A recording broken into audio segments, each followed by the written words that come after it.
Les llamaron radicales, les llamaron antisistema o sucios perroflautas. Otros ni siquiera les prestaron atención o pensaron, ¿qué van a venir a decirme a mí estos niños que yo no sepa ya? Más allá de las críticas tanto de la derecha como de la izquierda más tradicional o de los insultos de otros tantos, el 15M nos demostró poniéndonos en ocasiones los pelos de punta o sacándonos algunas lágrimas que la política es de la gente y que se ejerce a diario en las calles. El 42% de las personas que llenaron de mensajes de conciencia las plazas de este país reconoció no haber tenido ningún tipo de experiencia previa en la militancia de partido o social. Esa gente, la gente del común, que nunca había sido escuchada o que nunca encontró una motivación lo suficientemente fuerte como para hablar, fue la que nos enseñó que ejercer la política no es depositar un voto en una urna cada 4 años y dejarse hacer por aquellos que además se permiten el lujo de incumplir lo prometido. Que a la casta la estamos sosteniendo entre todos y todas y que hasta ahí, hasta aquí, llegó la humillación. El 15M fue una respuesta a la crisis económica y acabó poniendo en crisis al sistema político de este país. Poco de lo que ha pasado después en este sentido puede entenderse sin tener en cuenta aquellos carteles que gritaban en silencio "no nos representan". El 15M nos enseñó que los problemas individuales se combaten mejor en colectivo. Nos enseñó a ser menos tontos y por suerte menos sumisos, y entre prueba y error nos enseñó que es mejor equivocarse que vivir silenciados. Me presento, soy Noelia Vera, redactora de La Tuerca, y hoy la encargada de presentar este debate sobre el 15M para aquellos que buscan oír más voces que las de Cañete o Valenciano. Bienvenidas y bienvenidos. Para empezar a hablar de todos estos temas, vamos a hablar como siempre con invitados de lujo, en este caso personas que nos pueden contar en primera persona cómo vivieron estos días. Vamos a empezar presentando a mi izquierda a Carlos Huerga, activista de la plataforma Afectados por la Hipoteca. Buenas noches, Carlos, y un placer que estés aquí después de un día tan intenso, ¿no? Sí, un día bastante intenso. Buenas noches y muchas gracias por invitarnos. De nada. Tenemos también a mi derecha a Pablo García Gallego, miembro de Ahora Tú Decides. Buenas noches. Buenas noches. Muchas gracias por venir. Tenemos también con nosotros a Ana Castaño, de la Marea Blanca y uno de los grandes éxitos actualmente después del 15M. Muchas gracias por estar aquí con nosotros. Muchas gracias a vosotros. La verdad es que muy contenta de estar rodeada de tanta juventud con ganas de lucha y tan activista. Buenas noches. Muchas gracias por venir. Tenemos también con nosotros a una colega, una periodista, Patricia Orrillo, que también vivió en primera persona y además comunicó todo lo que vio desde el 15M hasta ahora prácticamente. Muchas gracias, Patricia, por venir. Gracias por invitarme. A mi izquierda, a mi ladito, tenemos a Ramón Espinar, de Juventud Sin Futuro. También puedes contarnos en primera persona cómo viviste esto, porque además formaste parte de la organización y la lucha ha continuado hasta hoy también, ¿no? Sí, pues una de las cosas más bonitas que te pueden pasar en la vida es haber sido parte del movimiento que floreció el 15 de mayo de 2011. Así que sí, ahora comentaremos. Deseando escucharte. Y tenemos también a mi derecha, a mi lado, muy importante también para nosotros, habitual de La Tuerca, Fernando Díaz Villanueva, periodista. Muy buenas noches. Muy buenas noches. También cubriste todo lo que pasó en la Campada Sol, ¿verdad? Sí, yo soy un gran entendido del tema. Bien, pues ahora lo demostrarás. Bueno, pues antes de empezar a debatir, vamos a recordar un poquito con un vídeo lo que pasó en aquellos días. Han pasado ya 3 años desde que en mayo de 2011 naciera el movimiento 15M, el fenómeno social y político en torno al cual se ha construido la oposición en la calle a las políticas de austeridad dictadas por la Troika. Tengo ganas de revolución.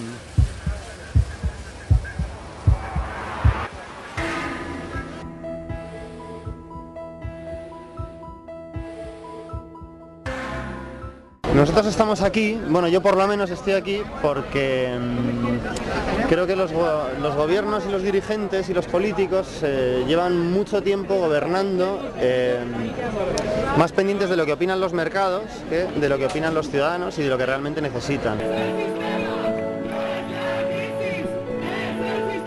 Dicen no a los recortes, a la austeridad, a la corrupción, a un sistema indecente e injusto y sí a un reparto equitativo del trabajo y la riqueza, a unos servicios públicos universales y de calidad, a una vivienda digna y a una democracia real. Lo que queremos en general es que se frenen los recortes sociales y reclamar que la clase política se preocupe por la ciudadanía. Nos tienen abandonados, se preocupan más por el sistema financiero y por los políticos que por nosotros. Nosotros votamos cada 4 años, pero vemos que los banqueros y los empresarios están votando todos los días. Bueno, han pasado 3 años, vamos a intentar ver lo que pasó con un poquito de perspectiva, entonces me gustaría plantearos a todos la misma pregunta, ¿no? Y que es, ¿qué legado, en vuestra opinión, dejó el 15M a la hora de hacer política, de hacer nuevas formas de política? Carlos.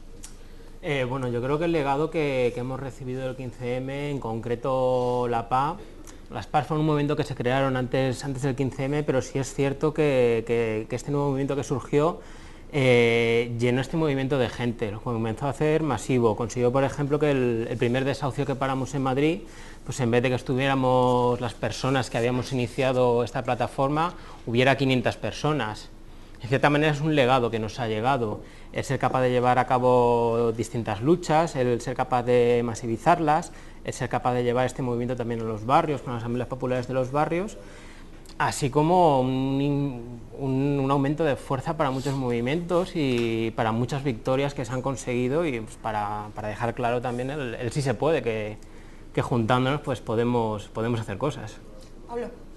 Pues nada, es importante lo que remarcaba Carlos, porque al final lo hemos visto en el vídeo, ¿no? Los chavales lo que decíamos en las plazas era que bueno, que los políticos no estaban haciéndonos caso, que al final ellos hacían caso a los mercados. Y claro, intentar cambiar la democracia, intentar cambiar el sistema así de golpe, ¿no? Parecía que todo se desinfló, y fue todo lo contrario, ¿no? La gente lo que fue es ir a objetivos cortos y a objetivos a medio plazo para intentar construir la democracia desde abajo, ¿no? Que al final era de lo que se trataba. Sí, bueno, yo sí quería remarcar que para mí el 15M fue un acontecimiento en toda la expresión de la palabra acontecimiento, es decir, hay un antes y un después de este 15M en el modo de hacer política, en donde desde mi perspectiva empieza a tenerse en cuenta los sujetos, la subjetividad y la singularidad también, porque era efectivamente muy emocionante, sorpresivo, y daba mucho para pensar que gentes diversas, de condiciones variadas, con incluso a lo mejor ideologías o pertenencias diferentes, se congregaban en torno a un común que en aquel entonces era no nos representan y la indignación. Y me parece que precisamente hacer política en torno a un común es lo que lleva más adelante a la participación ciudadana y a todos los movimientos que se han desarrollado después, como el APA, la Marea, etcétera, etcétera, ¿no? Patricia. Sí, yo creo que una de las cosas más importantes que para mí ha generado el propio movimiento ha sido la ruptura del individualismo más absoluto, en el que estábamos de alguna forma todos aislados, y el encontrarte reconocido en la persona que tienes al lado aunque no la conozcas de nada. Es decir, yo recuerdo el día en el que se congregó, el primer día que se congregó cantidad de gente en la Puerta del Sol cuando fueron echados los 40 que estaban, se habían quedado aquella noche, el observar a la gente y de alguna forma el reconocernos en la mirada. Gente con la que de repente te encontrabas sonriéndote, no sabías muy bien por qué, era algo realmente emocional, que no tiene por qué ser incompatible con que luego haya mucha racionalidad detrás y mucho análisis y mucho desarrollo de ideas y de proyectos, pero sí que es verdad que mucha gente se dejó de sentir sola en momentos de mucha dificultad, o incluso en momentos que aunque no fueran de dificultad, en una ciudad como Madrid era fácil sentirse muy aislado y muy lejos del otro, del vecino, de la persona que tienes al lado. Y yo creo que lo que pasó en aquellos momentos en las plazas hizo que la gente se mirara de otra forma, se reconociera. Y eso creo que también es como una base para poder construir todo lo demás, ¿no? Sí, completamente de acuerdo con Patricia, que me ha quitado la mitad de las cosas que quería decir, y además las ha dicho mejor que yo las iba a decir. Así que, no, yo creo que hay como varios elementos. Uno es el de, en un país con una cultura política, lo decía Además, le he dicho que le iba a pisar esto a Pablo Padilla, que es un compañero de Juventud Sin Futuro, lo dijo el otro día en la Sexta y lo explicó muy bien. Dijo, le preguntaron, ¿no?, por esto del 15M, y dijo, mira, en este país la cultura era agachar la cabeza. Era agachar la cabeza con los políticos, agachar la cabeza con los señoritos, era decir que sí a todo. Y el 15M eso se acabó. Perdimos el miedo. Ese es uno de los elementos fundamentales. Otro es que recuperamos la conciencia, como decía Patricia, de que las emociones colectivas, que las cosas que se viven en colectivo, que las cosas que construye la gente junta, son mucho más bonitas que las cosas que nos habían enseñado a construir nosotros y nosotras solas, como si la vida fuera una carrera de obstáculos a la que se enfrenta uno solo, mirando solo para adelante y nunca a los lados, ¿no? Y de pronto la gente dejó de mirar adelante, miró a los lados, se juntó en círculos y se dio cuenta de que construyendo juntos y juntas, la vida no tiene por qué ser siempre una concatenación de derrotas, de sufrimiento, de baches y de obstáculos, sino que se puede hacer las cosas de otra forma y que podemos generar poderes populares y formas de poder popular que hagan que esto sea de otra manera. Habrá quien diga, bueno, y no se consiguió nada en concreto. Bueno, se han conseguido muchísimas cosas en concreto. No se le consiguió dar la vuelta al modelo de gobierno como un calcetín, eso es verdad.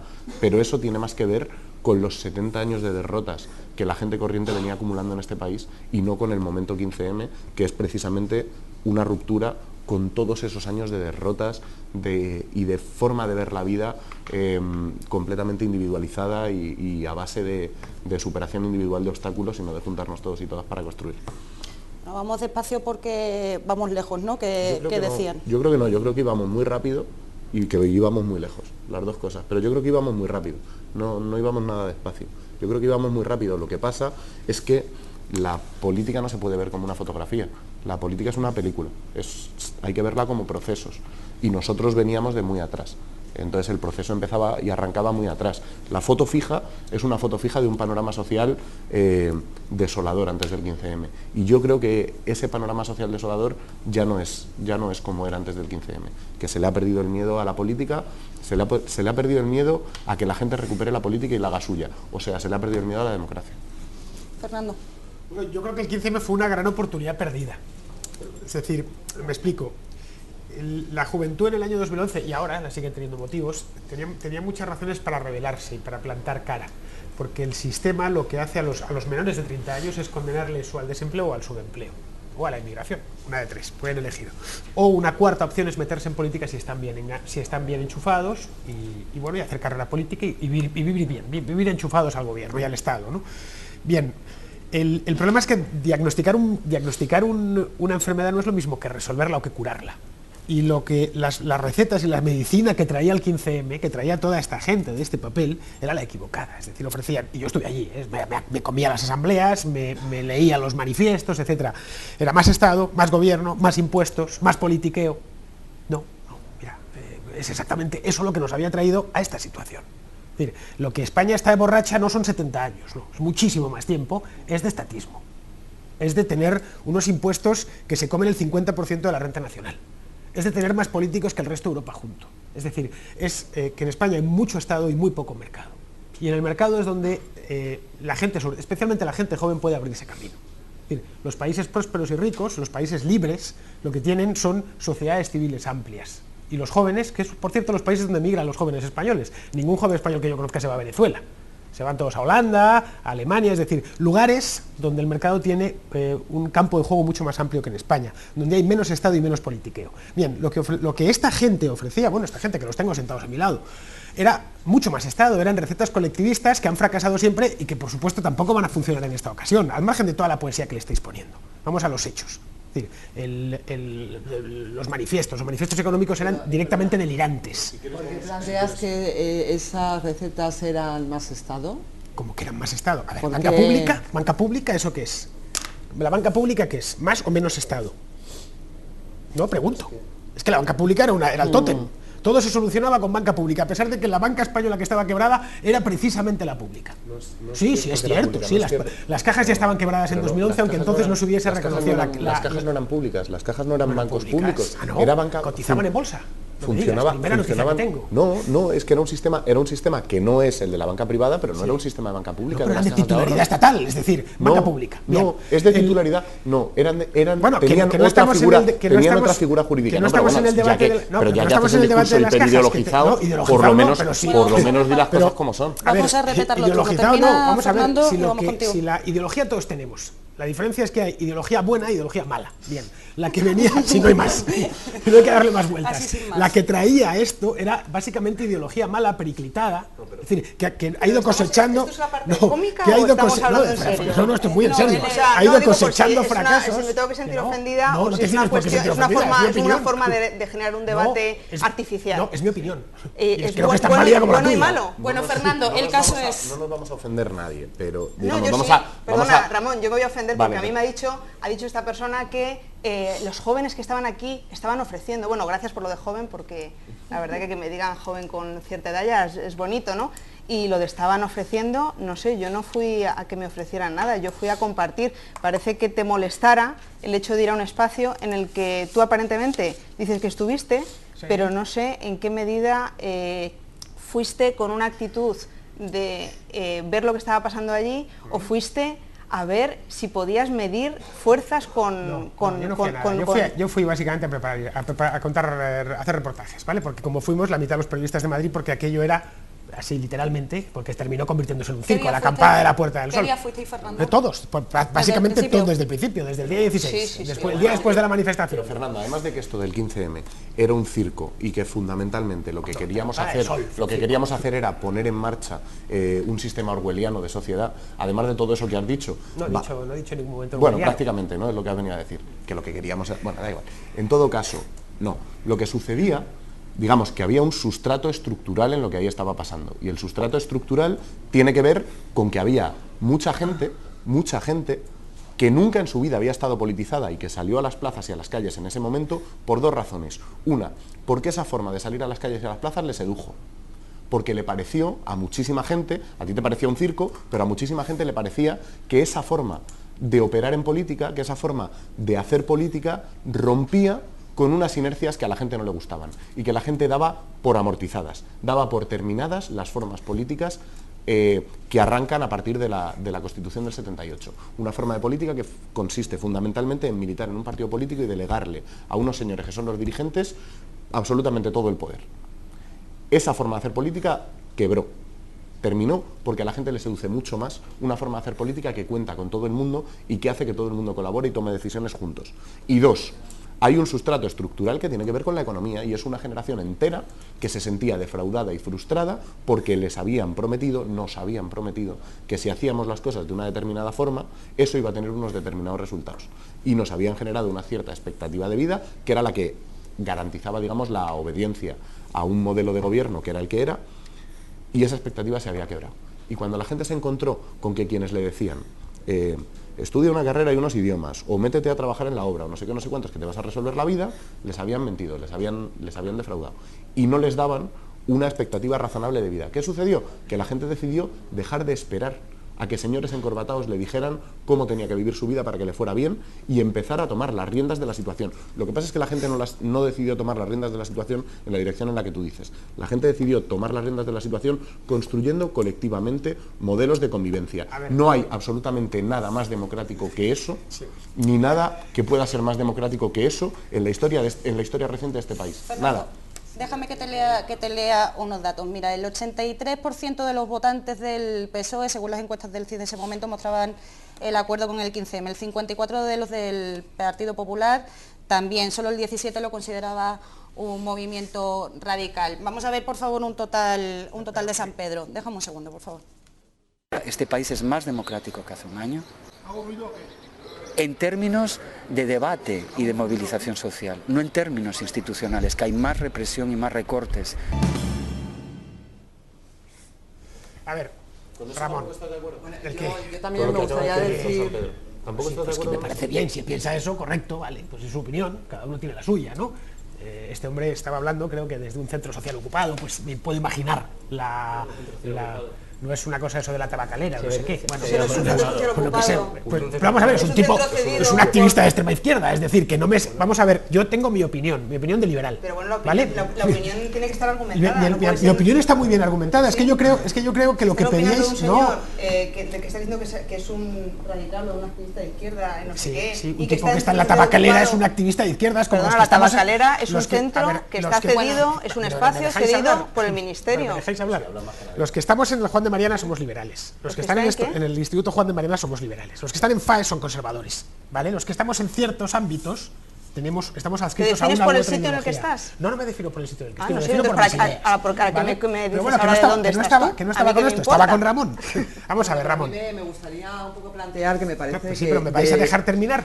No, pero bueno, realmente como traéis un discurso provocador, pues no, provocador llevas, no. Sí, en lo que, o sea, a mí me parece que haces un planteamiento un tanto simplista en relación a lo que pudo ser el movimiento 15M. Ahora de lo que se trata es de hacer una reflexión en torno a eso, y esto de que son los buenos y los malos me parece que es como de no sé ya qué época, ¿no? Que estamos en el siglo en el que estamos, en el momento en el que estamos de un retroceso brutal en los derechos. Yo soy bastante más mayor que estos chavales que aquí acompañan, y te puedo decir lo que se padece, los derechos sociales y universales que estamos perdiendo en este país. Porque yo en mi juventud sí que peleé precisamente para tener esos derechos. Entonces ponerlo todo en el sentido de que fue un circo, de que... me parece que no es hacer un análisis serio. Porque aquí, si vamos a hablar del legado que ha podido dejar el 15M, creo que es para poder hincar el diente de una manera seria y también con cierta dignidad de cuáles son los efectos que pueden tener ahora, a día de hoy, porque yo, por ejemplo, desde mi colectivo La Marea Blanca, que fue una experiencia de otro orden a lo que fue el 15M, pero seguramente si no hubiera habido ese paso hacia adelante que inició el 15M, a lo mejor no hubiera sido posible una Marea Blanca donde en el centro donde yo trabajo nos juntamos personas absolutamente diferentes, de ideologías muy diferentes, que queríamos ante todo defender la sanidad pública. Y hacíamos todos los días a las 2 de la tarde una asamblea, nos encerrábamos y ahí estábamos todo el tiempo debatiendo sobre cuáles eran las acciones a seguir y qué íbamos a reivindicar para poder salvar nuestra sanidad. Y después de eso vino otra cuestión, que es que están las europeas, ¿no? Y entonces nada de lo que hizo el 15M tiene que ver con los posibles movimientos que surgen ahora para las europeas. Yo apoyé la plataforma Podemos, formo parte de ella, estoy en los círculos y me parece que es un lugar de trabajo impresionante y donde por fin empiezan a vislumbrarse, como también lo fue el 15M, por eso produjo tanto revuelo, los movimientos emancipatorios. ¿Tiene alguna consecuencia el movimiento 15M entonces? Bueno, es que me han cortado, no he podido ni hilvanar una sola idea. No, porque Fernando, si estás aportando muchas ideas y hay más... reprimiros a los pobres liberales y hay más gente en la mesa que todavía no ha hablado menos que tú incluso. Carlos, tú querías aportar algo y a raíz de lo que dice ella también te quería preguntar si ha habido un legado del 15M en partidos políticos ahora, que también es otro debate del que tenemos abierto. Sí, yo muy brevemente por comentar de cosas que decía Fernando, yo creo que primero me gustaría aclarar una serie de puntos. Primero, nosotros en Sol no ofrecíamos, porque no teníamos capacidad para ofrecer. Nosotros reclamábamos organizándonos de la manera que Ramón ha estado comentando. Otra cosa, una de las cosas que se comentaba mucho, uno de los lemas del 15M, ahora que comentas lo del Estado, era el no nos representan. Hablábamos de los políticos, hablamos en muchas ocasiones de la duplicación de cargos, hablamos de cómo estaba gestionado el Estado y de cómo veíamos que esa gente que estaba ahí no nos representaba. Obviamente pedíamos más poder para que desde ahí se pudieran hacer cosas, pero lo pedíamos bajo un control social, como por ejemplo estuvo pidiendo el tema de la auditoría de la deuda, bajo un control social, la auditoría de la deuda ciudadana. Y por comentar el tema de también que decías, de libre mercado y todo esto, de los países de Alemania y de Holanda, donde van los jóvenes ahora, yo pues poner un ejemplo con el tema que trabajamos en la PAC, que es la vivienda.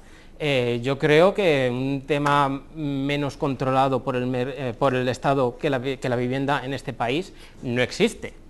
Un ejemplo es lo que está ocurriendo, por ejemplo, con la vivienda pública. La vivienda pública, debido a las deudas que ha adquirido el Ayuntamiento de Madrid, se está tratando de vender por todas las obras faraónicas que se han estado haciendo, y al dejarlo al libre mercado lo que se está consiguiendo es que sean fondos buitres los que vengan a comprarlos.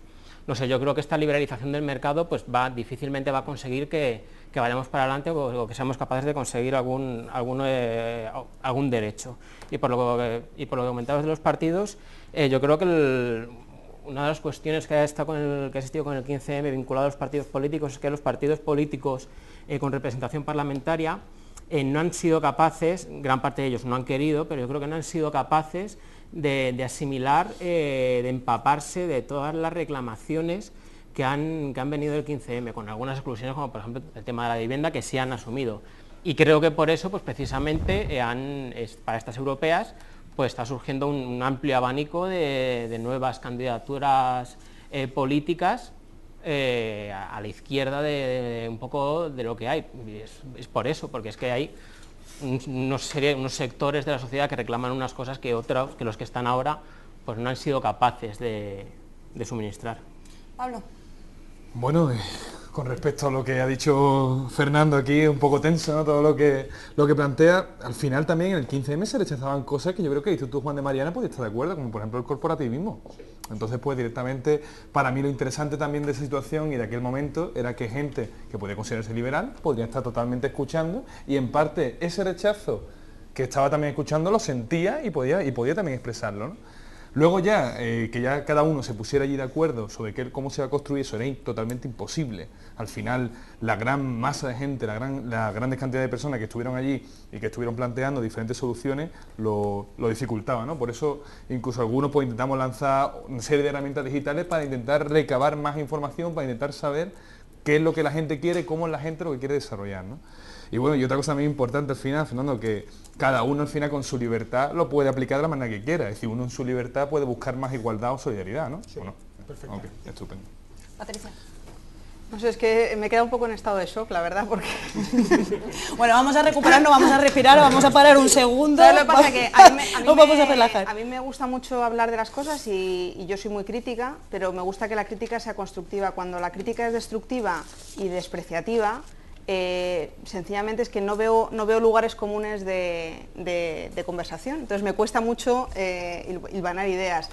Me parece que la valoración en términos de qué ha conseguido, qué ha dejado de conseguir el 15M, como una serie de objetivos, como si lo que hubiera es una especie de programa político, me parece que es un error mirar ahí. O sea, yo creo que es más interesante analizar lo que a nivel sociológico ha implicado el 15M para mucha gente. Y también quiero decir que, en realidad, aunque no haya sido algo generalizado, porque lamentablemente cuando hablamos de la gente que nos reunimos, la gente que estaba en las calles, la gente que estaba y que de alguna forma se activó en los barrios, no deja de ser una minoría.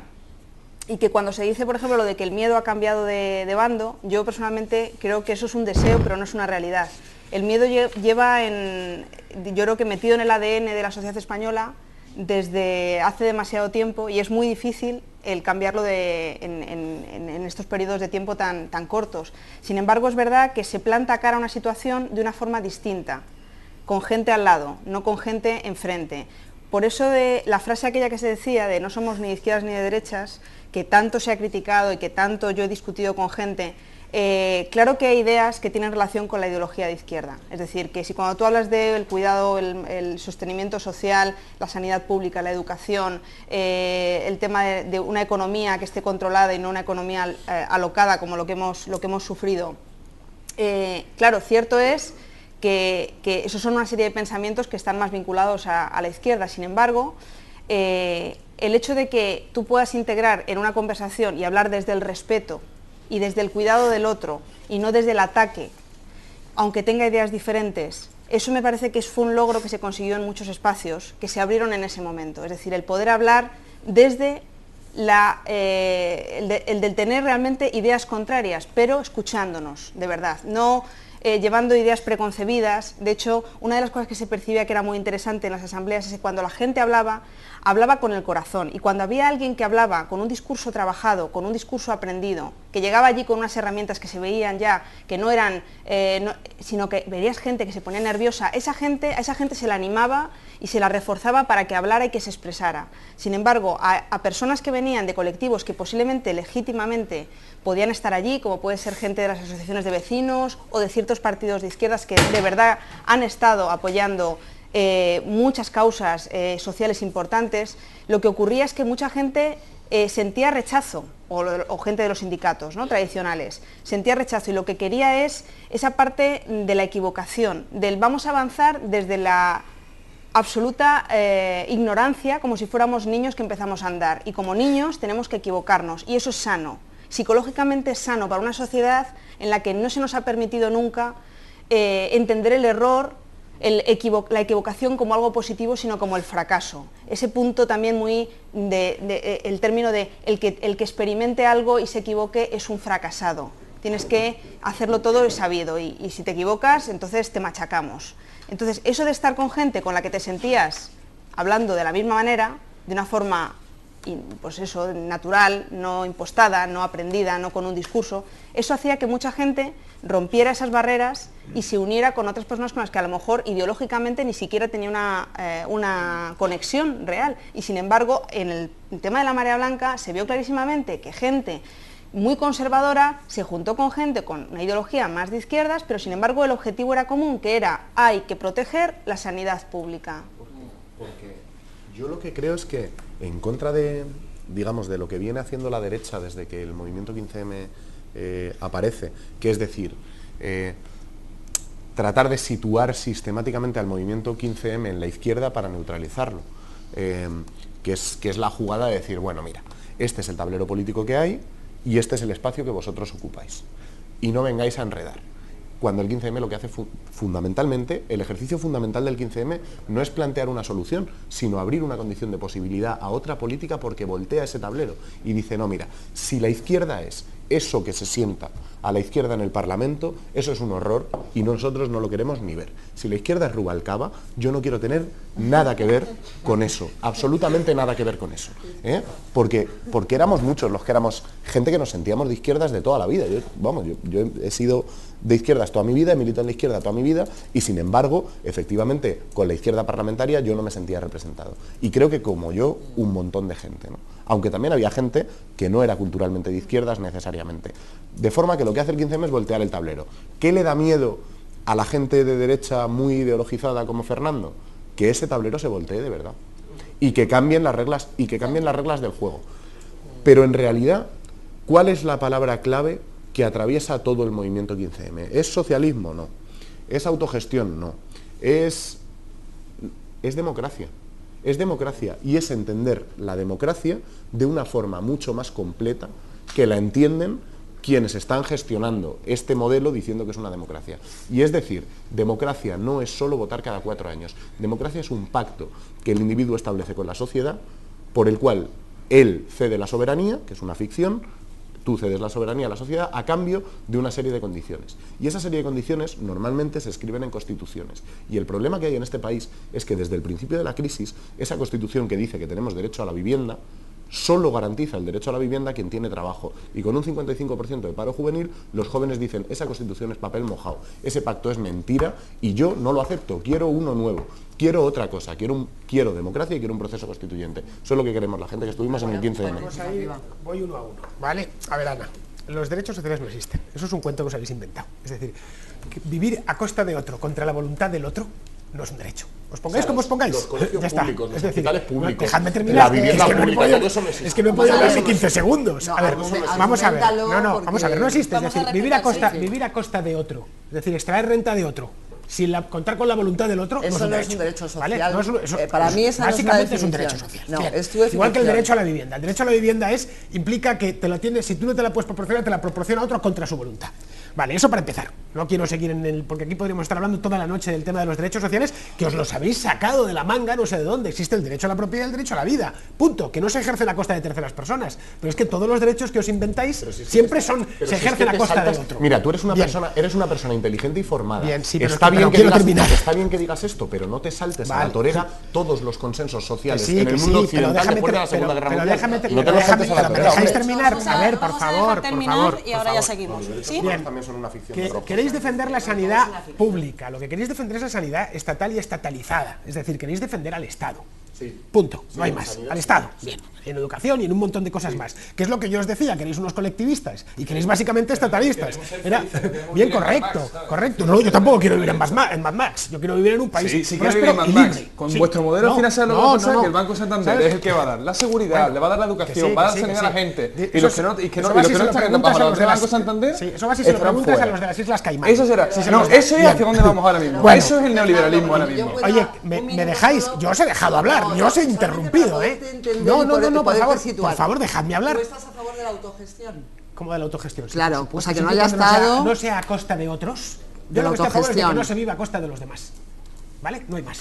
Es decir, de que uno sea libre y autónomo. Nada más. Y que no utilice la ley para imponerle sus criterios a los demás.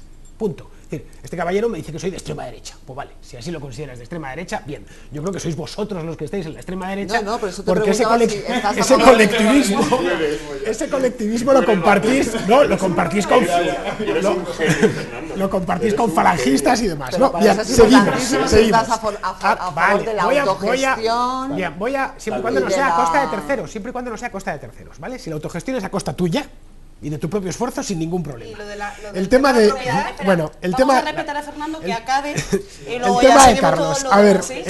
lo que decías, no nos representan. Que es el no nos representan, la cancioncilla, las manifestaciones y demás. Bien, ¿y la asamblea a quién representaba? Es que ese era otro planteamiento, ¿vale? Sí, Rubalcaba y Rajoy no nos representan, pero es que vosotros tampoco nos representáis. Yo me represento a mí mismo y punto. Y creo que un individuo se autorrepresenta, ¿vale? Bien, no hago trampas. Bien,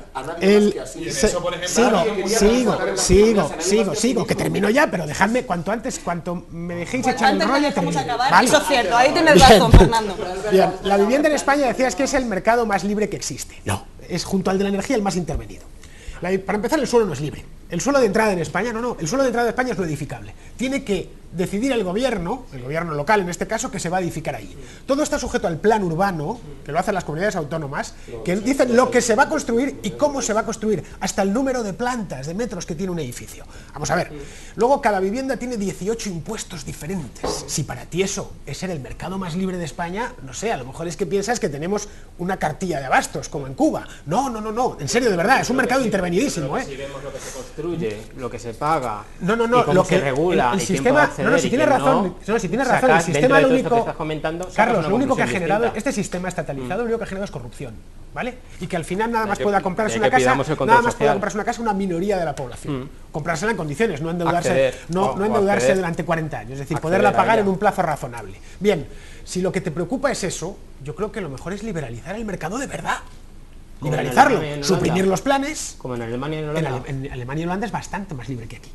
Está en Alemania. Para empezar en Alemania el suelo es edificable. Precisamente Alemania es uno de los países que más controla la vivienda, sí, pero y precisamente Holanda, por el poco suelo que tiene unas agencias públicas de tasación, Carlos, si es muy simple, que aseguran que el precio de la vivienda sea Carlos, si es muy simple, el tema de la vivienda, donde veas que hay casitas bajas, como en Alemania, Holanda o Estados Unidos, es que el suelo es libre. Aquí necesitamos vivir en colmenas verticales. O que tiene suficiente suelo. Vale, bien, continúo. Vamos a ver. Continúa y no hay colmenas verticales. Nueva York es, como todo el mundo sabe, una aglomeración humana de casitas bajas con granja detrás. El americano medio vive en casas unifamiliares, caray. Es decir, sí, en Nueva York hay edificios altos, pero es que a 10... San Francisco, esos ranchos...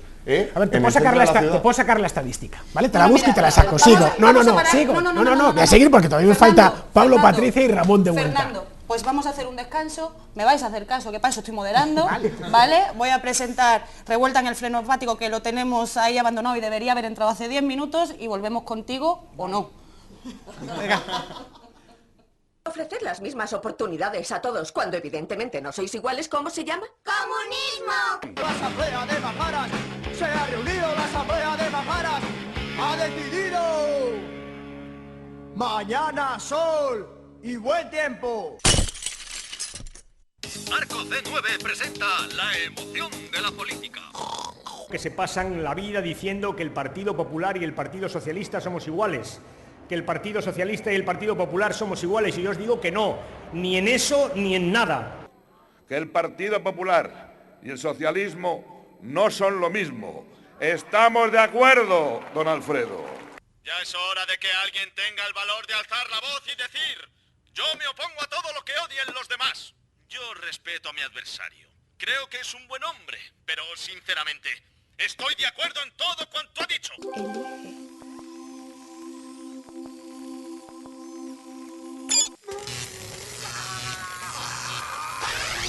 ¿Y estos son los candidatos? Si parecen clones.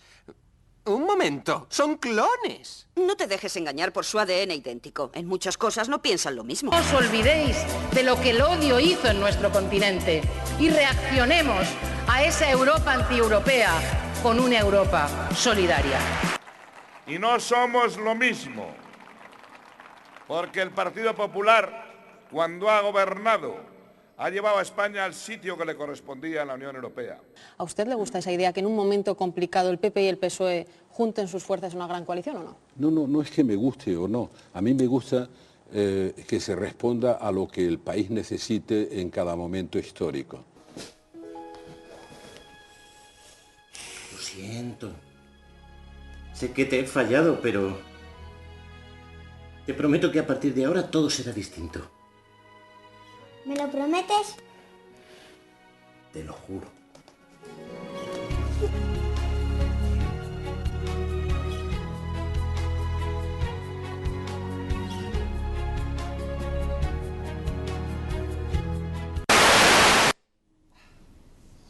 Bueno, estamos en campaña electoral, en esta mesa mucho más relajados después de este paréntesis. Entonces, bueno, el bipartidismo era una de las claves durante el 15M contra el que se luchaba y se gritaba y que unió a mucha gente en las plazas, pero al final estamos en una campaña electoral con las europeas y al final el 70% de las veces casi ambos partidos votan lo mismo. Me gustaría preguntaros si creéis desde que salimos a las plazas en el 15M hasta hoy hemos contribuido a que eso se suavice un poco o no.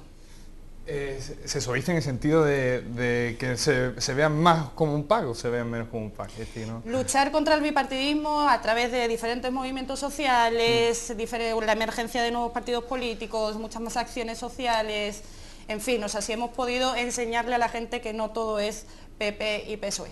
Es decir, yo creo que ahora mismo la gente está notando que hay otro ambiente, ¿no? Que al final están apareciendo otras alternativas, que algunas pueden llegar a beber ese legado del 15M y otras no, pero también realmente están dando un discurso ciudadanista que a la gente le interesa o le parece interesante. Lo que sí está claro es que al final con el bipartidismo, es decir, el bipartidismo ya se quedó después del mantra, digamos, que el 15M dejó en la sociedad, como el bipartidismo, como el PP-PSOE, tras la reforma constitucional. Es decir, la reforma constitucional fue el momento clave en el cual el PSOE perdió toda su oportunidad para poder dar un viraje hacia la izquierda o hacia políticas sociales o hacia directamente un acto al final de intentar sacar este país adelante, ¿no? Entonces, pues bueno, teniendo todo eso en cuenta y viendo que las propuestas que además, vamos, esta es un planteamiento que hago a la mesa, para mí las propuestas, tanto la ley del aborto como las propuestas de la ley de seguridad ciudadana, que a lo mejor hablaremos luego, son propuestas que lo que se están utilizando es para que luego cuando haga la gran coalición, estas propuestas se deroguen y así el PSOE diga, ¿lo veis? He podido hacer algo, soy distinto al PP y vamos a sacar este país adelante. No, yo con eso no estoy de acuerdo, eso es política ficción y no creo que lo hayan hecho para eso, no porque sean mejores que lo que tú dices, sino porque no lo creo. El problema del bipartidismo, que a veces lo señalamos como el gran mal, el problema del bipartidismo no es que sean dos, porque si fueran dos partidos políticos distintos, con políticas distintas y proyectos de país distintos, y además respondieran ambos a la voluntad mayoritaria de la ciudadanía de gestionar las cosas de una forma o de otra, estaríamos en una democracia en la que la gente se sentiría representada en el Parlamento. El problema es que en todas las cuestiones fundamentales, derecho a decidir, artículo 135 de la Constitución. Bueno, lo que ha dicho Felipe González, que en todas las cosas fundamentales están de acuerdo. O sea, no son dos, es uno. El problema no es que haya dos partidos políticos que se turnan en el gobierno en este país. El problema es que el turno es una farsa y que gobiernan igual. Bueno, y de hecho, no sé si lo habéis visto, el Partido Socialista ha sacado una página que se llama No somos lo mismo, con una serie de cromos en los que pone frases como para diferenciarse, pero el gran diseñador que lo ha hecho ha puesto, o sea, pone es una imagen con una franja, o sea, como un partido, arriba pone al Partido Popular en ascenso y abajo pone al Partido Socialista en descenso.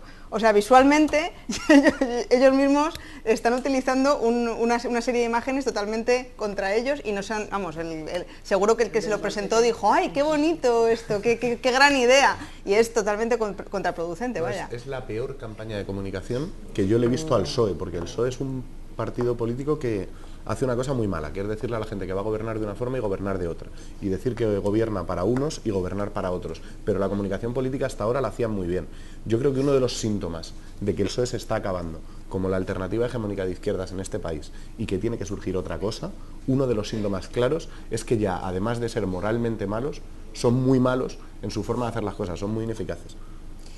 Me gustaría preguntarte el caso específico de la marea blanca, porque bueno, al final ha sido un movimiento que se ha convertido en un ejemplo a través de la campaña de privatización de los hospitales en Madrid y muchas movilizaciones de vosotros en la calle, conseguisteis pararlas, conseguisteis la renuncia de dos líderes políticos de esta comunidad, y entonces es algo que demuestra que sí se puede y que sí puede hacer incidencia en lo que tenemos entre esta casta que nos gobierna, sean unos o sean otros, ¿no?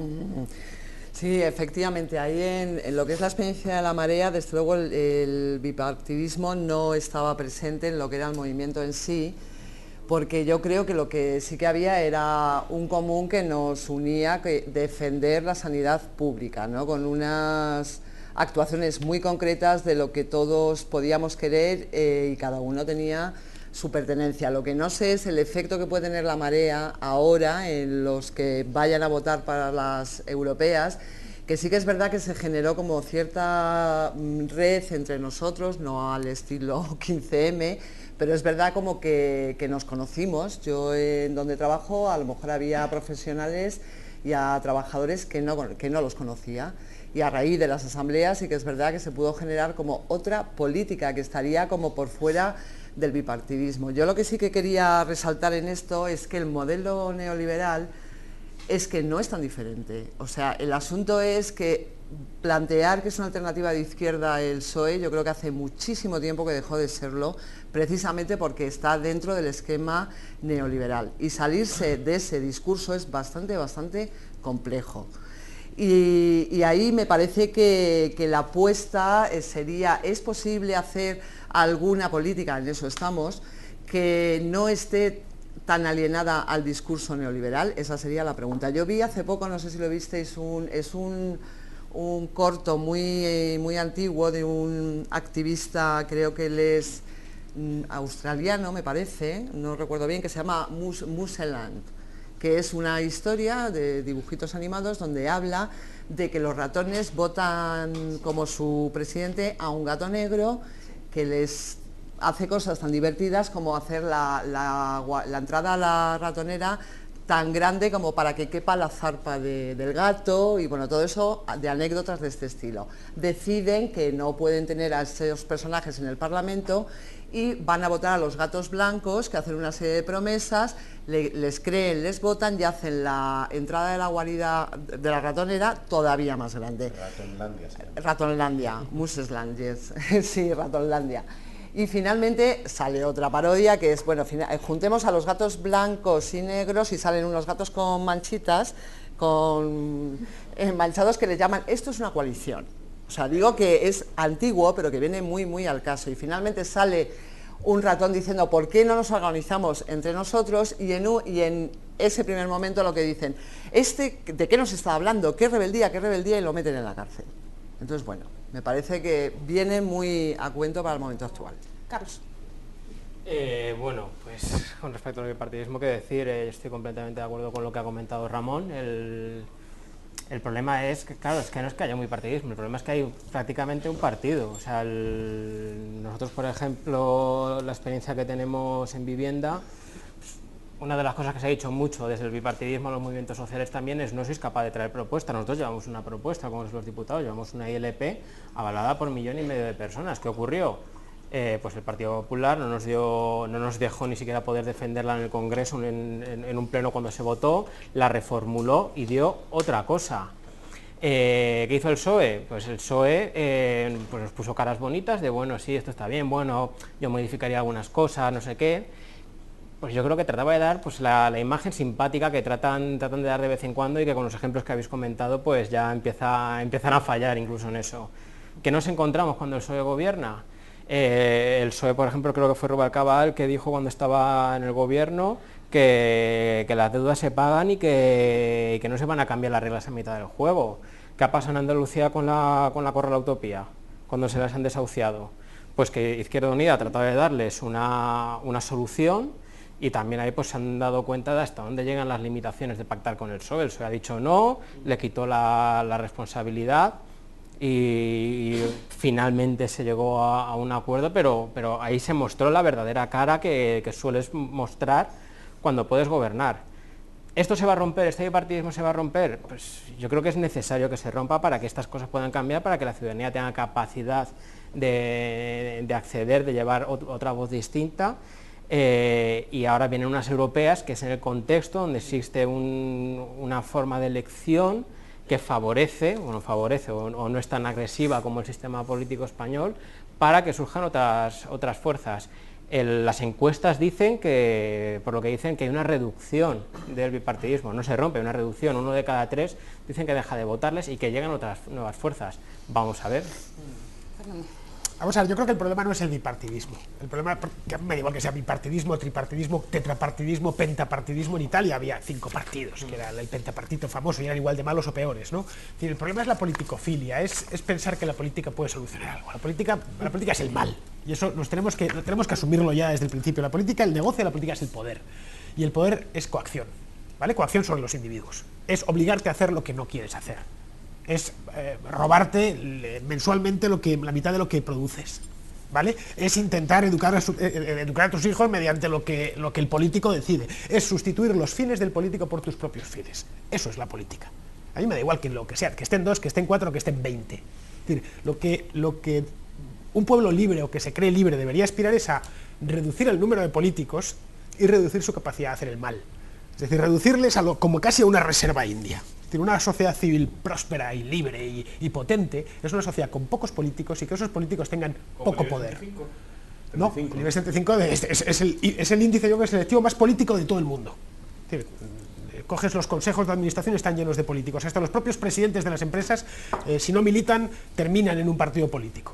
El caso de Pizarro en Endesa fue clarísimo. Pasó de la presidencia de Endesa a las listas del PP, ¿no? Bien, lo que hay que hacer si lo que pretendemos es un país libre. El ministro de Economía pasó de quebrar Lehman Brothers en España y Portugal. Otro ejemplo, sí, porque en España tienes todos los que quieras, ¿no? En España tienes todos los que quieras, todos los casos que quieras. El IBEX 35 es cualquier cosa menos el arquetipo de un sistema libre.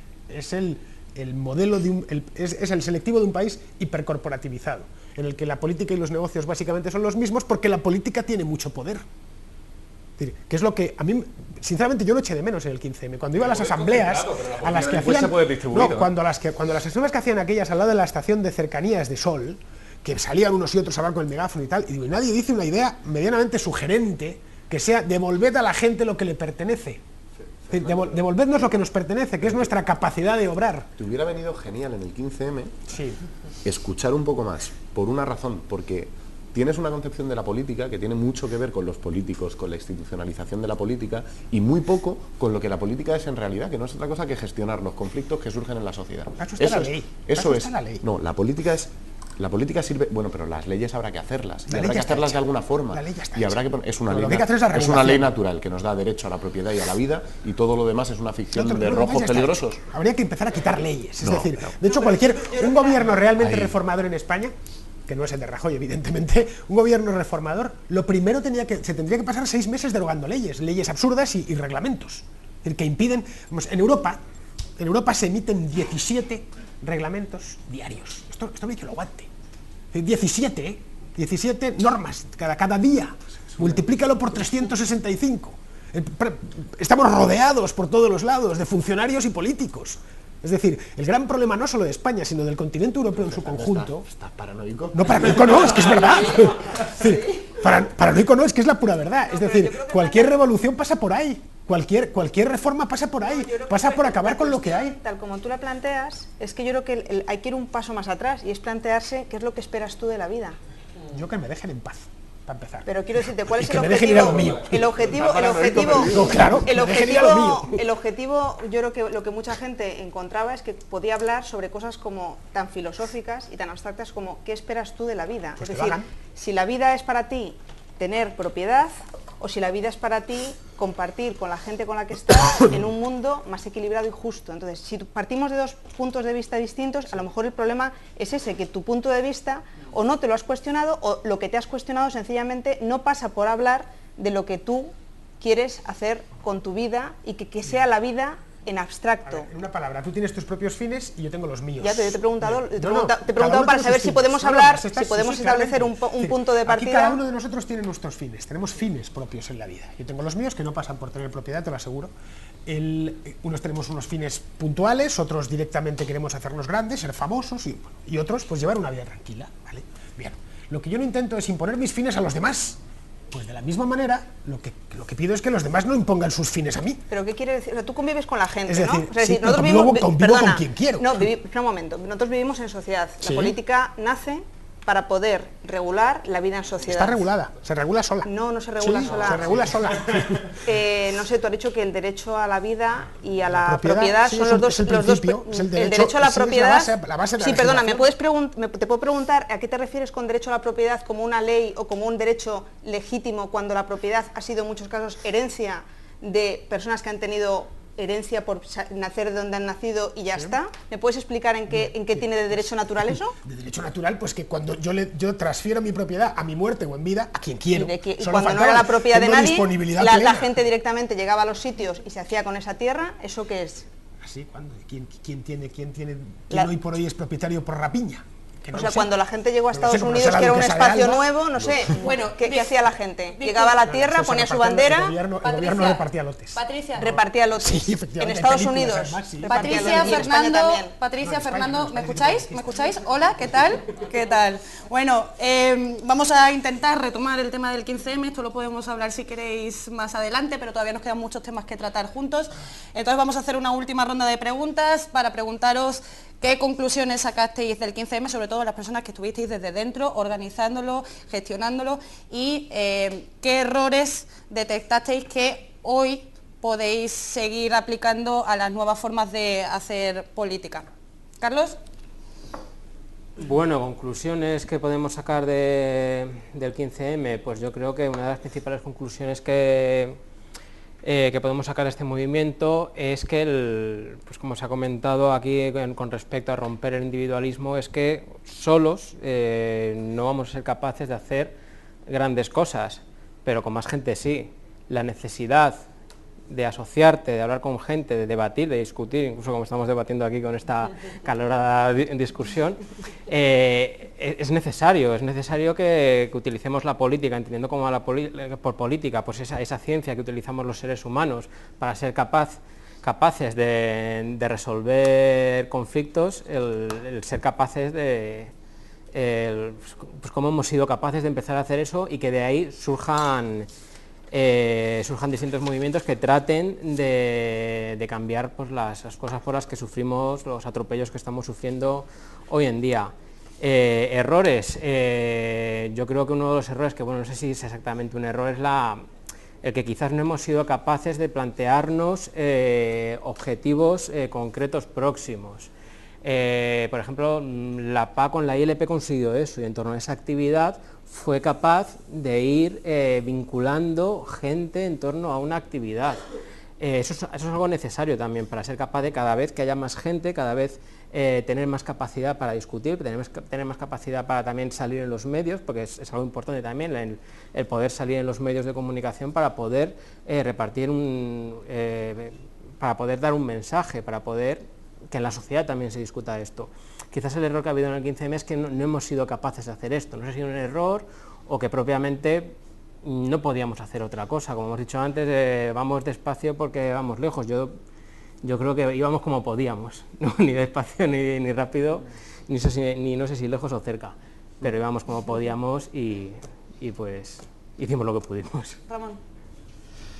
Yo creo que hicimos, o sea, por llevarle la contraria a Carlos, que es amigo, yo creo que hicimos lo que no podíamos hacer. Yo creo que precisamente lo que hicimos era lo que todo el mundo descontaba que no se podía hacer, que era reventar el tablero de juego que nos habían impuesto durante muchísimos años y decir, ya está bien, ya está bien. La democracia no es esto que ustedes nos han contado, no es esto de delegarle a unos señores con corbata cada 4 años la potestad de hacer lo que les dé la gana con nuestras vidas y de poner el país de rodillas ante los capitales internacionales. La democracia son derechos y queremos los derechos que nos ha prometido esta democracia. De forma que lo que hicimos fue romper con eso y generar bueno, pues una esfera pública, un espacio de reconocimiento mutuo de un montón de gente que no formaba parte de esa esfera pública. Fue conectar puntitos, mucha gente que estaba aislada, mucha gente que sentía que eso que le pasaba, que se quedaba en casa deprimida porque había perdido el trabajo, que no llegaba a final de mes y qué tal, darse cuenta de que no era un problema individual que tenía, sino que formaba parte de un problema colectivo y que necesitaba soluciones colectivas, que el drama que vive individualmente un montón de gente en la crisis no es un problema de culpa personal, de qué mal lo he hecho, qué mal me va en la vida, como diría Fernando, ¿no? A ti te va mal porque no te has esforzado. No, a ti te va mal porque no están generadas ni están dadas las condiciones en este país para la prosperidad, para la felicidad y para vivir vidas que merezcan la pena ser vividas. Y la gente dijo, yo quiero hacer mi vida y la quiero hacer con toda esta otra gente en la que me reconozco y que siento que son lo mismo que yo. Pablo, 30 segundos y concluyes este bloque. Yo creo que también de conclusiones amplias, sobre todo la manera de organizarse y tal, a nivel que ya el mundo un poco ha cambiado, ¿no? Antes era todo unidireccional y ahora es todo bidireccional, ¿no? El tema de las redes y el tema digital pues ha hecho que este movimiento se ha replicado, ¿no? Estamos hablando de Turquía, estamos hablando de Brasil, se replica por otros países y al final con los mismos parámetros, ¿no? En la manera en que la gente se organiza, se autoorganiza y que trabaja.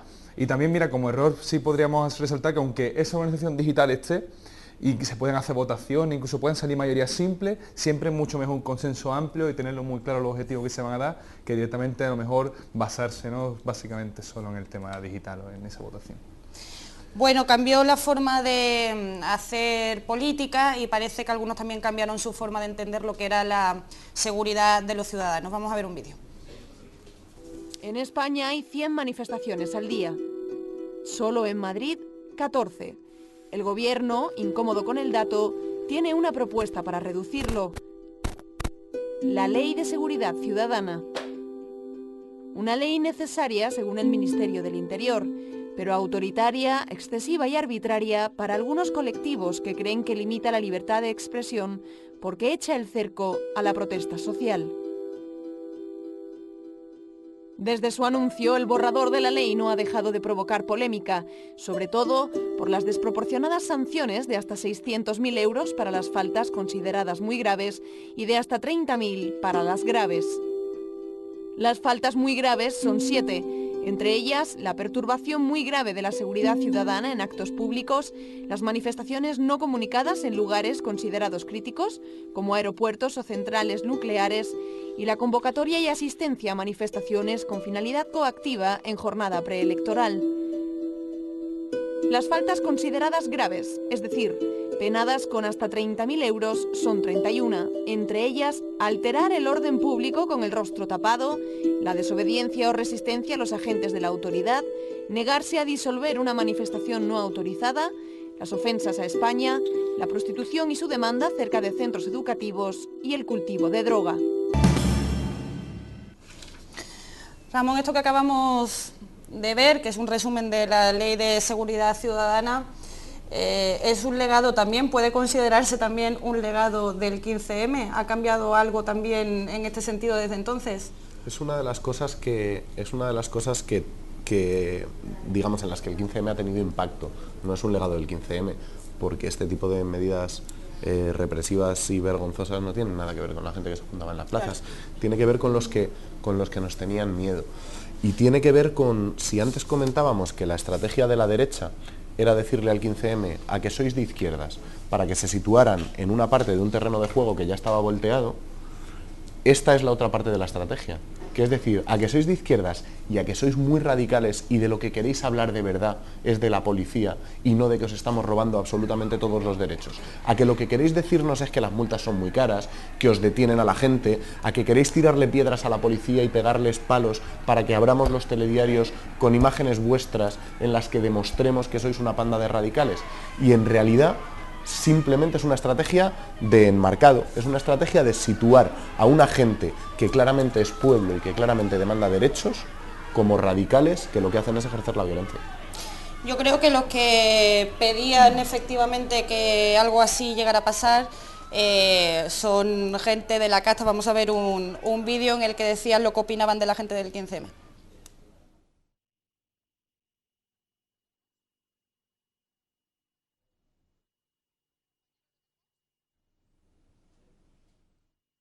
Bajo la apariencia de inocentes movilizaciones que se pretenden formas de democracia directa, se esconde la deslegitimación de nuestro sistema representativo y, en definitiva, constituyen la semilla del totalitarismo. El sistema no está en crisis, que la democracia es inocente.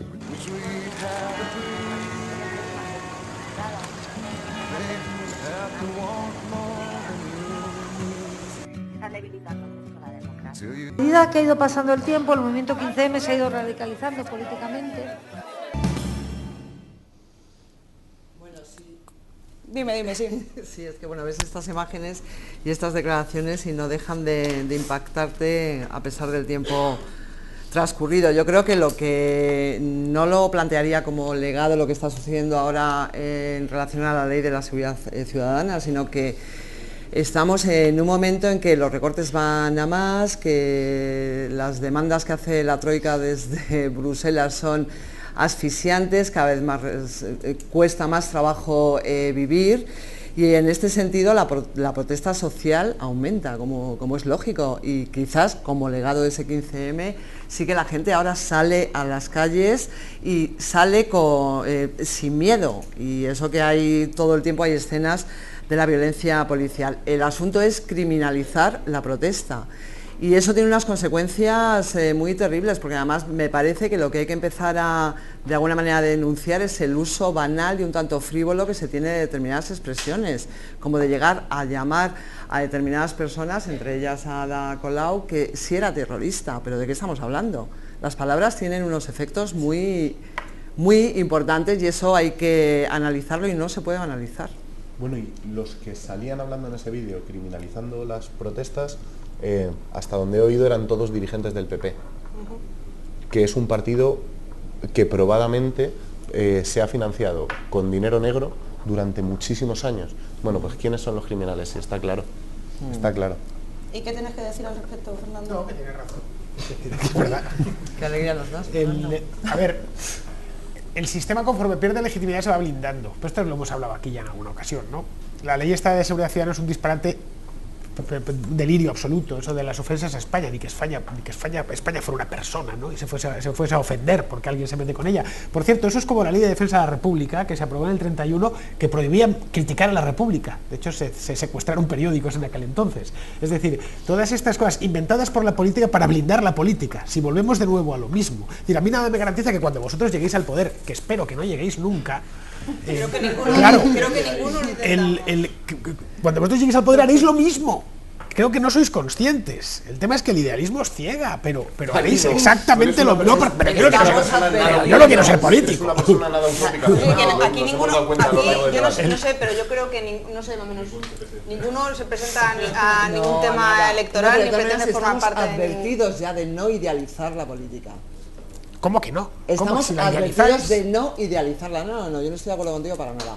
De las nuevas propuestas que hay, precisamente también a raíz del acontecimiento que lo he dicho al principio, de un antes y un después que significó el 15M, es precisamente poner en tela de juicio que no hay que idealizar la política. Y Fernando, y otra cosa más, y como legado del 15M, las propuestas, las alternativas ahora mismo que están surgiendo, sobre todo que van a las elecciones y tal, todas están planteando la distribución de ese poder político. Están tomando esa perspectiva, es decir, tanto el derecho al voto real que proponen uno, como la democracia participativa que proponen otro, todo eso, o los referéndums revocatorios y tal, todo eso es distribuir, es decir, que no sean unos 350 tíos los que decidan todas las leyes que rijan nuestras vidas, sino que al final sea cada uno de nosotros que podamos también estar decidiendo lo que están trabajando esta gente en los parlamentos. Ya, así que no entiendo por qué que se tuvo entonces, el tema de las asambleas, ¿no? Pero tú sabes que en un país de 47 millones de habitantes no son las asambleas, no puede gobernarse con asambleas. Las asambleas son herramientas preciosas para la deliberación. A lo mejor para la toma de decisiones no siempre son las mejores herramientas. Y al que no le interesa eso, y al que va a lo suyo y se dedica a vivir su vida, que va a estar teniendo que ir a la asamblea todas las semanas a perder el tiempo. No, claro. Será consecuente de no ir. Exacto. Se tendrá que hacer responsable de no participar.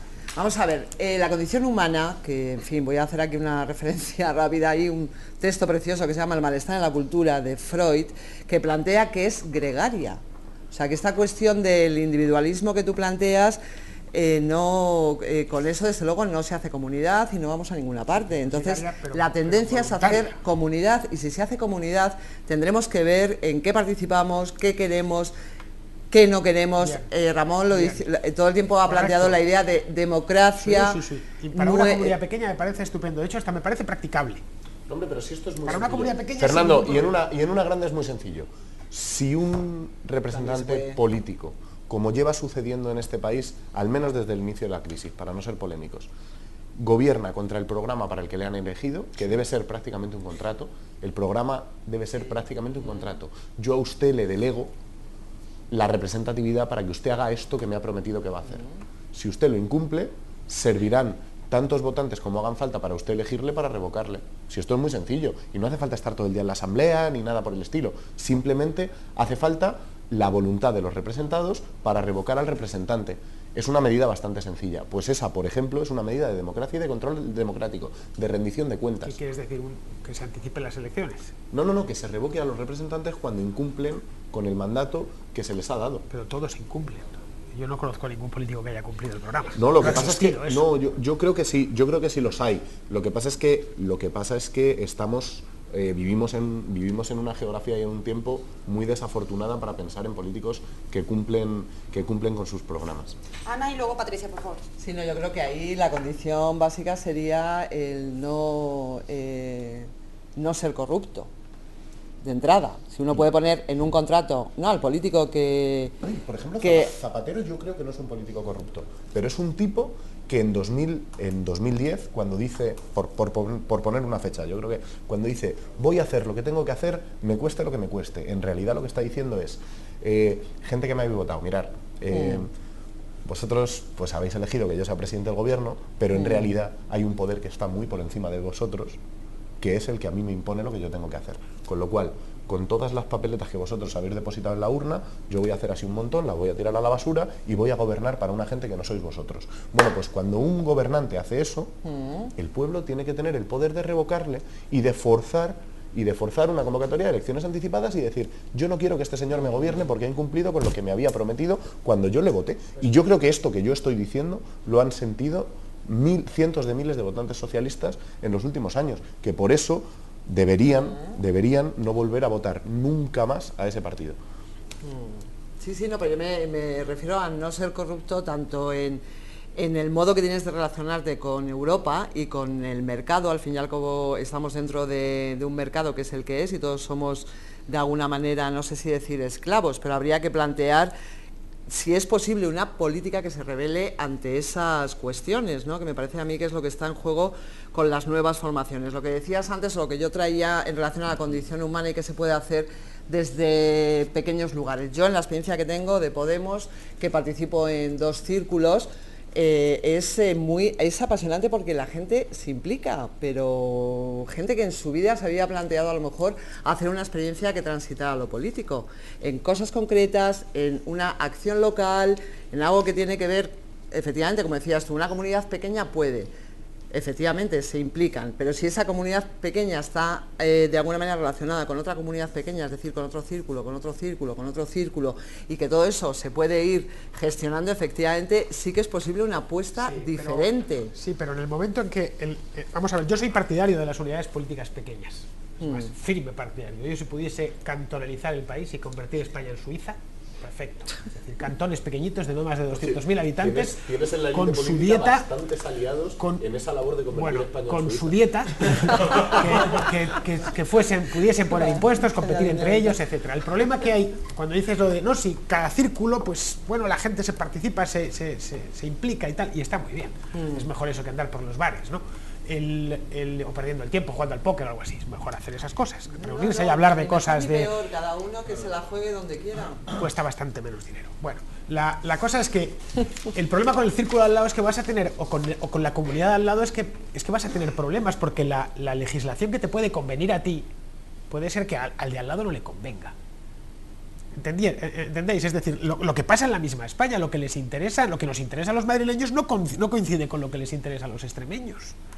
Por eso, por eso es importante por eso se trata de hacer consensos entre las personas, entre las comunidades. Se trata de convivir cediendo y buscando puntos y lugares comunes. Cediendo, pero hasta cierto punto cedes. Siguiendo este argumento tuyo tan maravilloso, aplícalo a hombres y mujeres. A los hombres, a ningún hombre le conviene ahora mismo que la legislación cambie y proteja determinados derechos de las mujeres, derechos laborales, quiero decir, en esta línea de pensamiento, ¿no? A mí, pues, oye, a mí no me conviene, pues yo soy tío y a mí me conviene mantener mis privilegios.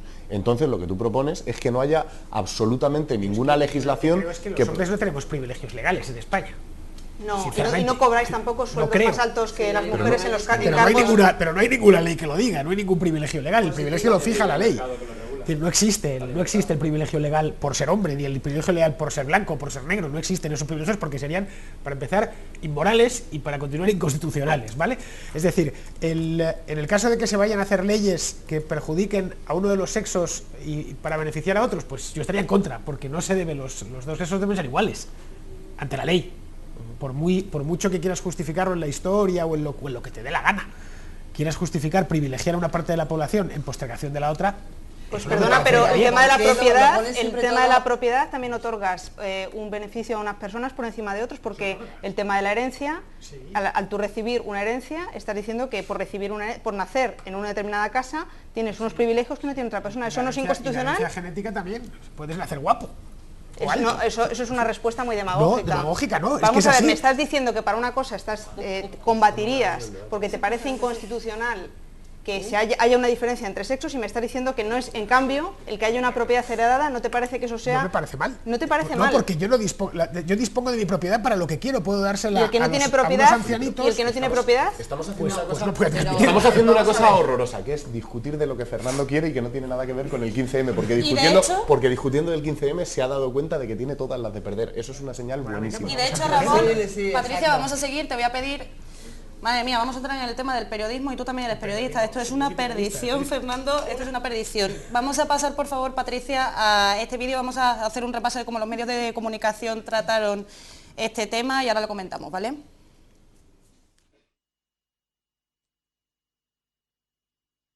Soy muy fan de la prensa basura. ¿Qué le voy a hacer? Tengo que reconocerlo. Desayuno con Jiménez Los Santos, como leyendo La Razón, meriendo viendo Telecinco y me duermo con 13 Televisión. Es por eso que hoy, 15M, os traigo las mejores portadas que la caverna mediática le dedicó a este movimiento. La primera es del 20 de mayo de 2011, diario La Razón.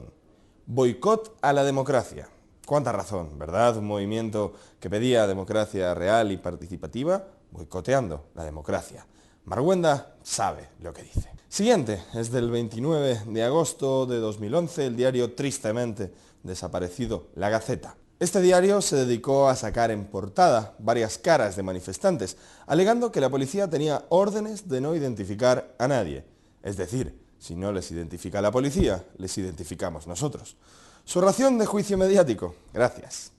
Esta portada, sin embargo, me recuerda a otra obra de mi gran amigo Paco Marguenda, del 9 de mayo de 2012. En esta, La Razón publicó las fotos de 5 representantes de los movimientos estudiantiles, con un currículum que luego se supo que era falso, intentando hacer creer que quienes compaginan estudios con actividades sindicales son peores estudiantes.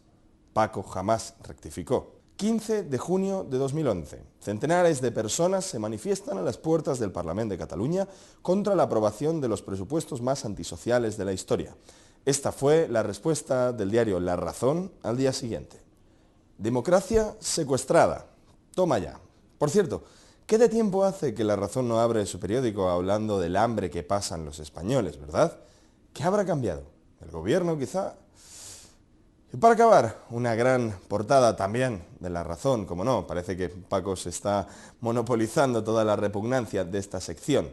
13 de mayo de 2012. Las 15 mentiras del 15M. Hay barbaridades tales como no defienden el sufragio universal o no defienden la democracia, sino un modelo mixto, socialista, comunista y anarquista.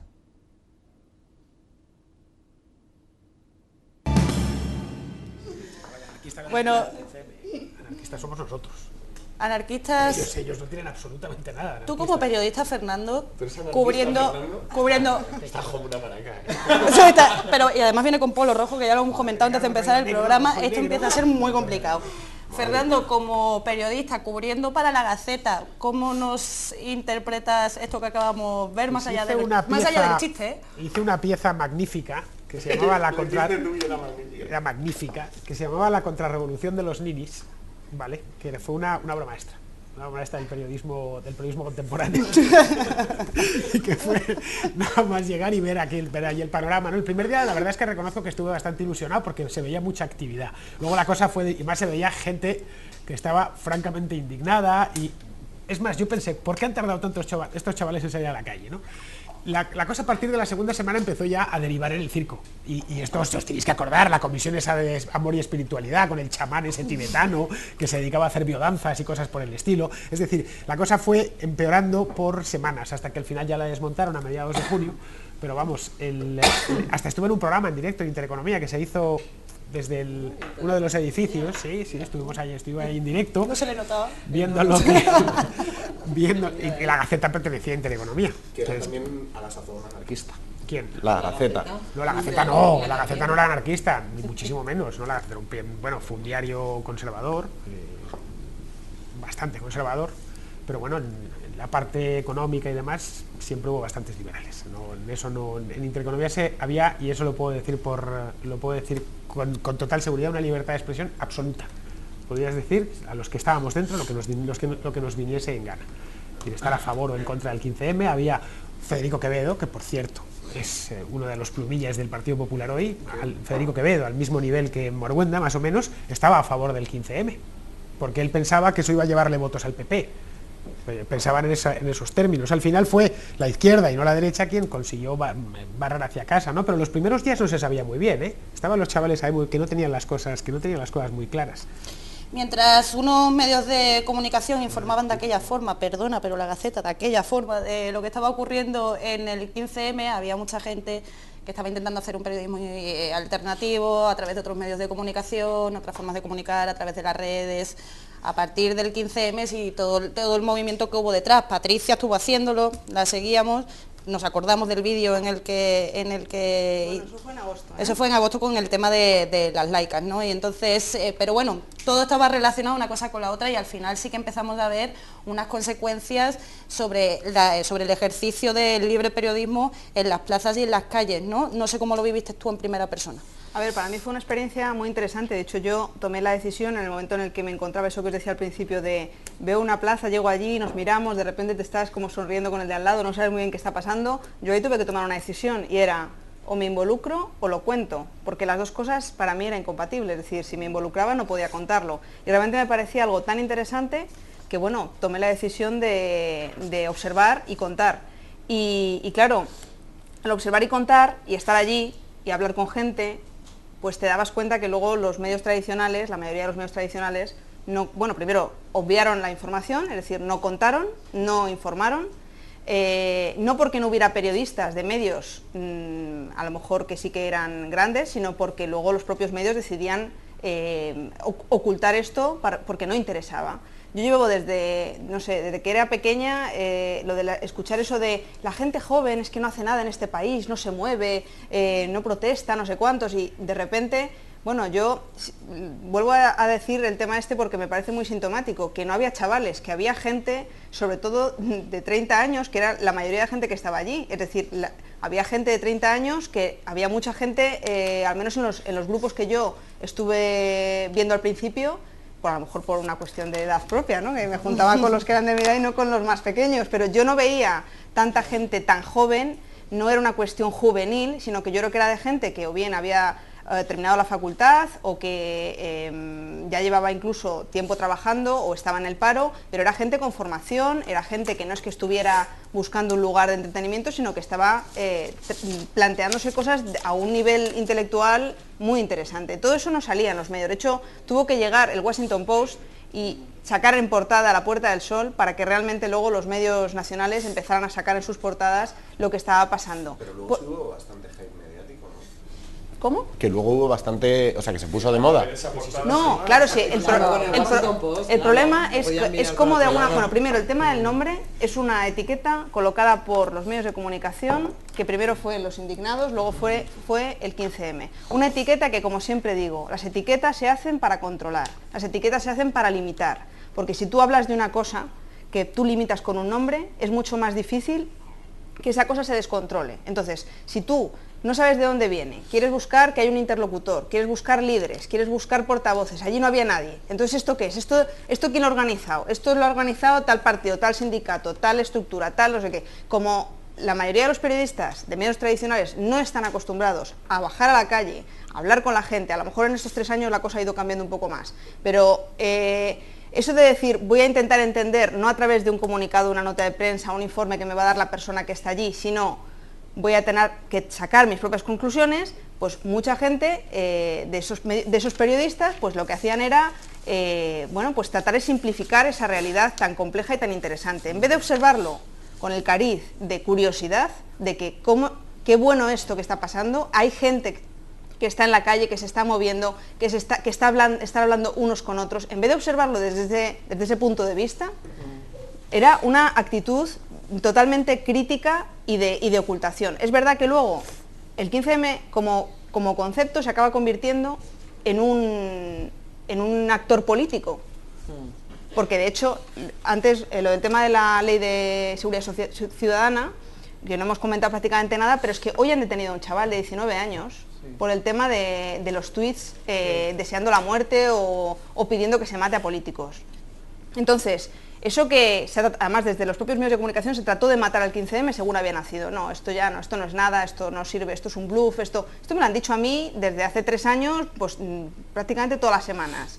Entonces, es una cuestión de esto que no se entiende, que son ciudadanos que están tratando de poner en común cosas, hay que sacarlo porque esto no se entiende y los medios de comunicación tratan de encajarlo en huecos conocidos. Cuando no se corresponde con ninguno de esos huecos, no hay información. Bueno, nos quedan 3 minutos, vamos a extendernos un poquito más para que acabéis, pero sí que es una ronda, la misma pregunta para todos, para que concluyáis lo que queráis. Y a mí sí que me gustaría plantear que mucha gente ahora se pregunta dónde está el 15M, dónde quedó, eso murió, quedaron las asambleas de barrio, la gente se confunde, llega el 15M, están esperando una gran manifestación y que vuelva a pasar lo que pasó en aquella época, pero sin embargo la nostalgia no sabemos en lo práctico si sirve para mucho o no. Entonces sí que me gustaría que concluyerais con vuestro minuto diciendo en qué se ha convertido el 15M y por qué sí sigue en pie y por qué sigue siendo un espíritu vigente para mucha gente, ¿no? Empezamos contigo, Carlos. Vale, pues bueno, en primer lugar, decir pues que, hombre, el 15M hoy en día, pues vas a Sol ahora, yo cuando venía para acá pasado por ahí, no te encuentras a gente como te encontrabas hace 3 años. No te encuentras las mismas manifestaciones como el primer 13O que se celebró. Incluso yo que cumplo los años el 5 de agosto, el primer año del 15M, tuve una manifestación el día de mi cumpleaños impresionante, que jamás pensé que iba a tener eso. Eso ya no está, sin embargo, sí hay otras cosas. ¿Qué otras cosas hay y que sí son un legado del 15M? Tenemos PAS por todo el Estado y distintos colectivos de vivienda que luchan por el derecho a la vivienda. Tenemos mareas blancas, tenemos mareas verdes, tenemos mareas de muchos colores. Se ha generado un pozo de indignación que ha hecho que la gente se atreva a salir a hablar con más gente, a asociarse, a discutir y a luchar. Sin el 15M yo creo que no habría sido posible tumbar la privatización de la sanidad pública, la afluencia que ha tenido y pues bueno, yo creo que eso es lo que tenemos del 15M ahora. Pablo. Sí, bueno, aparte de parando desahucio y luchas sectoriales, también podemos ver cómo el 15M ha estado ahora también ayudando en el tema de las europeas, ya que estamos con ellos, y que también han salido iniciativas y partidos como puede ser Partido X, como puede ser la propia Podemos, como puede ser partidos dentro de la coalición de Primavera Europea, que realmente llevan el espíritu adelante y que intentan que al final pues todo este pensamiento que realmente se ha generado se lleve a instituciones, ¿no? Y aparte incluso regenerando, ¿no? Es decir, nosotros que somos de Ahora Tú Decides, nuestro colectivo, ayudamos a Izquierda Abierta a hacer sus primarias y ayudamos instalándoles las herramientas, tal, es decir, que realmente está habiendo al final un poco un desarrollo de también de las propias iniciativas electorales porque al final si queremos transformar el sistema y si queremos que no solo la democracia sea cada 4 años, también habrá que hacerlo de dentro, no quedará otra. Ana. Sí, no, yo creo que bueno, tampoco habría que plantearlo desde el lado de la nostalgia de si volverá otro 15M porque me parece, bueno, que afortunadamente se va haciendo camino al andar y vamos haciendo camino y estoy más con lo que planteaba Carlos del legado que todo eso nos deja, como él ha nombrado, a las mareas y a la PAP y a, en fin, un sinfín de movimientos que van surgiendo desde que ha sido lo del 15M. A mí lo que me parece también interesantísimo y que quiero resaltar es que el 15M, bajo mi lectura, ha permitido una politización del ciudadano y que es con lo que nos encontramos en estos momentos y la posibilidad de que esto, bueno, abra caminos, bajo mi perspectiva, muy interesantes. Además, también quiero señalar que hay no sé cómo llamarlo, una insignia, no me gusta, hay como algo que sí se mantiene en el 15M, que es la Solfónica, que acude a todos los actos de participación, sí, porque tiene, o sea, me parece que tiene un impacto muy interesante, porque yo en diferentes actos que he estado de la marea en defensa de la... Sí, a mí me parece que hay que defenderla y hay que ponerla ahí encima, que han hecho su ópera bufa y que, bueno, me parece que siguen manteniendo un poquito un modo de presentar el 15M también. Patricia. Pues yo creo que ha cambiado, por ejemplo, la forma de comunicarnos e informarnos. Ya no tenemos que depender de una información que viene de grandes medios. Sabemos que teniendo un dispositivo móvil, teniendo posibilidad de contar lo que estamos viendo, estamos rompiendo también esos muros de los medios de comunicación tradicionales. Y por ejemplo, esto que decías de ¿qué hace la gente para informarse o tal? Bueno, pues es verdad que hay muchísimos sitios. Yo tengo que hablar de 15mepedia.org, que es un espacio que abrimos hace 3 años y que, aparte de que tiene muchísimas visitas, es el lugar en el que se concentra la información de, por ejemplo, todas las plataformas que van surgiendo. Por supuesto, sería genial que muchísimos más editores estuvieran ahí, pero es la primera vez en la historia que nosotros, los ciudadanos, podemos contarnos la historia, la nuestra, la que no venga dentro de 3 años alguien a contarnos qué pasó, o dentro de 10. Así que yo creo que es uno de los grandes cambios también es en términos de comunicación. Fernando. Bueno, yo creo que es una marca blanca, el 15M, para lo que ha quedado 3 años después, es una marca blanca de la izquierda donde toda la izquierda se encuentra, es así, tal cual, es decir, y le sirve un poco de base porque prácticamente todos los movimientos sociales de izquierdas y demás se sienten identificados o se miran en el 15M, ¿no? Y bueno, los pollos que se montan en la calle de 3 años a esta parte, siempre están los de la Solfónica y pues sacan lo de la Juventud Sin Futuro, hasta la tipografía, las mareas y todo ese rollo. Se ha quedado un poco como la base de la pizza, ¿no?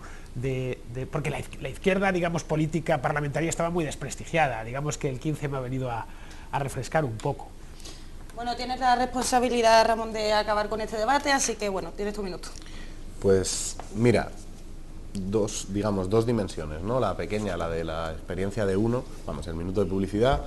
El 15M sigue vivo aquí, por ejemplo, en una campaña que acabamos de lanzar desde Juventud Sin Futuro, se llama Madrid no es ciudad para jóvenes, y sigue vivo en todas las experiencias que han contado los compañeros y en muchísimas más, en un montón de gente que ha decidido que esto de emprender no es la mierda que nos cuenta el Ministerio de Economía, sino que emprender es juntarte con mucha gente para construir una vida un poco mejor, ¿no? Y por otro lado, esto del 15M, pues efectivamente, en términos de... tiene parte de razón Fernando. Tal y como existió en el momento de las plazas, no ha vuelto a existir, pero sigue existiendo como una oportunidad que todavía hoy sigue abierta para que la gente corriente se reapropie de la política para cambiar las cosas. Y yo creo que eso es, digamos, una cosa que es un poco, quizá que es un poco vaporosa y difícil de aprender, y sin embargo es muy fácil de entender. Todo el mundo la entiende, todo el mundo entiende que después del 15M hay una oportunidad histórica abierta de hacer las cosas de otra forma que antes estaba completamente cerrada. Bueno, nos vamos a despedir como cada jueves con la tuerca rap, en este caso es algo especial, el tema se llama Mi Patria Digna, es de Tony, de los Chicos del Maíz y de Pablo, y está pues el lenguaje, traducido al lenguaje de signos. Quiero agradeceros a todos por haber participado en este debate. Yo creo que Valenciano y Cañete se han quedado en otra dimensión al lado de lo que ha pasado aquí, estoy completamente segura. Fernando, nosotros nos vemos aquí y los demás seguramente nos veamos en la calle. Hasta el lunes.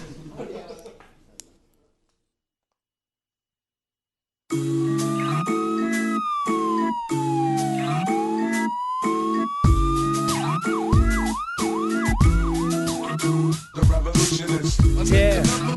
Tony Mejías, los Chicos del Maíz, con Pablo, La Raíz, para la tuerca, mi patria digna es esta. Papá, papá, ¿qué hay para cenar? Y no para de llorar, ya no queda nada. Hoy han cerrado otro hospital, nos han prohibido hasta soñar, nos han cortado las alas, han vuelto a inaugurar un aeropuerto sin aviones y el cole de Germán está hecho de barracones. Faltan profesores y calefacción y le niegan las becas de libros y comedor. Y otro Mossu asesino ha sido indultado, mientras Otegi por sus ideas sigue encerrado y Botín descojonado, mientras creáis que el problema son los asesores y el Senado. Pero claro, te lo dice buena fuente al que le jode que el venezolano vote libremente. Es lo que tienen los medios privados, el mismo jefe de Salvado saca la razón al día siguiente. Y es deprimente, tú te tragas lo que ofrecen, no te cuestionas nada si detrás hay intereses y te pierdes si no puedes ver que la libertad de prensa de este país la decide el Corte Inglés. También Amancio Ortega con Inditex, español que cotiza en Suiza y fabrica en Bangladesh.